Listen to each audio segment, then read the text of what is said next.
La medicina que espera en silencio. Desde niña veía a sus abuelas hablar con las hojas como si fueran viejas amigas. No les arrancaban las ramas, les pedían permiso, no hervían por hervir, no preguntaba, solo miraba, solo sentía y así, sin saberlo, empezó a aprender. Aprendió que el monte no es solo monte, es cuerpo, espíritu, es memoria, que hay plantas que calman el susto, raíces que espantan la fiebre, flores que despiertan el alma. Aprendió que el silencio también habla y que los sueños no son fantasía, son mensajes que la tierra susurra. Rosa es una mujer de piel morena, con las manos arrugadas por los años y la mirada firme, como quien ha visto mucho, pero aún pregunta. Su andar es pausado, pero seguro, inspira confianza sin decir demasiado. Aún agarra su burro con fuerza, como si cada paso fuera también susurros al monte. Habita en la parte alta del resguardo indígena 4 de noviembre, ubicado en el municipio de Albania, La Guajira, donde el aroma de la arena se mezcla con el soplo de los árboles. El silencio tiene sabor a tierra antigua. Es un lugar donde el tiempo no corre, respira. Ahora con 60 años, Rosa no es Oxu. Nunca quiso serlo. Es una responsabilidad grande, dice. Yo no estoy para guiar, estoy para cuidar. Pero sus hijos, sus nietos y los amigos de sus nietos la buscan.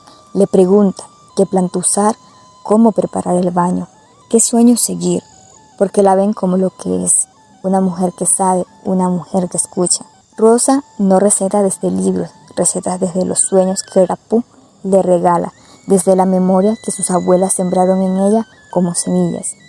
Cree que las plantas tienen espíritu, que si el sueño dice busca esta hoja y entrégala, hay que hacerlo, porque si no el peso se queda contigo y el alma se enreda. Ella no cura, ella acompaña, no impone, ella recuerda.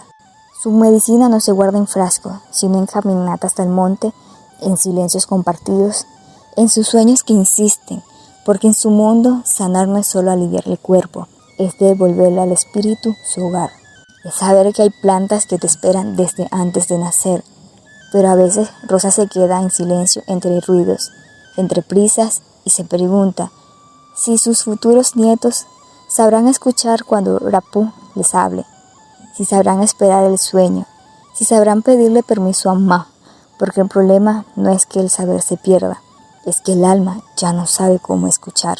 Y sin embargo ella sigue con su voz bajita, con su sabiduría que se ofrece en silencio, porque sabe que el monte no olvida, que las plantas esperan, que los sueños insisten, y que quizás algún día uno de sus nietos se detenga, escuche y entienda. Este fue un producto realizado por Stephanie Fernández, escuelante del módulo de sonido del tercer ciclo formativo de la Escuela de Comunicaciones del Pueblo Wayuu, Hayariyú Farías Montiel, bajo la dirección de Eira González, una apuesta de la Red de Comunicaciones Wayuu Puchimajana, con el apoyo del Ministerio de las Culturas, las Artes y los Saberes.